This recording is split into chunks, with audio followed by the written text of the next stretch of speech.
इसे हम हिंदी में मछली कहते हैं और इंग्लिश में इसे फ़िश कहते हैं।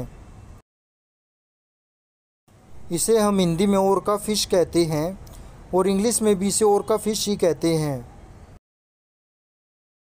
इसे हम हिंदी में डॉल्फिन कहते हैं और इंग्लिश में भी इसे डॉल्फिन ही कहते हैं। इसे हम हिंदी में मेंढक कहते हैं और इंग्लिश में इसे फ्रॉग कहते हैं। इसे हम हिंदी में भालू कहते हैं और इंग्लिश में इसे बियर कहते हैं। इसे हम हिंदी में केकड़ा कहते हैं और इंग्लिश में इसे क्रैब कहते हैं। इसे हम हिंदी में एकांतवासी केकड़ा कहते हैं और इंग्लिश में इसे हर्मिट क्रैब कहते हैं। इसे हम हिंदी में झींगा कहते हैं और इंग्लिश में इसे श्रिम्प कहते हैं।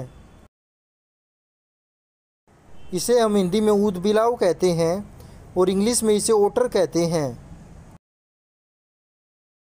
इसे हम हिंदी में स्टिंगरे कहते हैं और इंग्लिश में भी इसे स्टिंगरे ही कहते हैं। इसे हम हिंदी में अष्टबाहु कहते हैं और इंग्लिश में इसे ऑक्टोपस कहते हैं। इसे हम हिंदी में जेली फिश कहते हैं और इंग्लिश में भी इसे जेली फिश ही कहते हैं।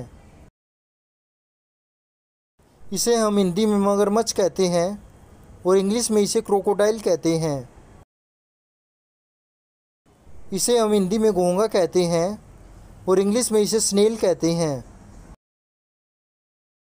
इसे हम हिंदी में क्लोनफिश कहते हैं और इंग्लिश में भी इसे क्लोनफिश ही कहते हैं। इसे हम हिंदी में झींगा मछली कहते हैं और इंग्लिश में इसे लॉबस्टर कहते हैं। इसे हम हिंदी में समुद्री घोड़ा कहते हैं और इंग्लिश में इसे सी हॉर्स कहते हैं। इसे हम हिंदी में जल व्याघ्र कहते हैं और इंग्लिश में इसे सील कहते हैं। इसे हम हिंदी में वालरस कहते हैं और इंग्लिश में भी इसे वालरस ही कहते हैं।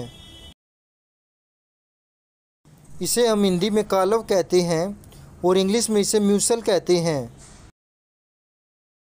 इसे हम हिंदी में सीप कहते हैं और इंग्लिश में इसे ओयस्टर कहते हैं। इसे हम हिंदी में शार्क मछली कहते हैं और इंग्लिश में इसे शार्क कहते हैं। इसे हम हिंदी में व्हेल मछली कहते हैं और इंग्लिश में इसे व्हेल कहते हैं। इसे हम हिंदी में मांसाहारी व्हेल कहते हैं और इंग्लिश में इसे किलर व्हेल कहते हैं। इसे हम हिंदी में तारा मछली कहते हैं और इंग्लिश में इसे स्टारफिश कहते हैं। इसे हम हिंदी में पिराना मछली कहते हैं और इंग्लिश में इसे पिराना फिश कहते हैं। इसे हम हिंदी में तलवार मछली कहते हैं और इंग्लिश में इसे स्वॉर्ड फिश कहते हैं। इसे हम हिंदी में स्कीड कहते हैं और इंग्लिश में भी इसे स्कीड ही कहते हैं। इसे हम हिंदी में दरियाई घोड़ा कहते हैं और इंग्लिश में इसे हिपोपोटामस कहते हैं। इसे हम हिंदी में मानाती कहते हैं और इंग्लिश में भी इसे मानाती ही कहते हैं।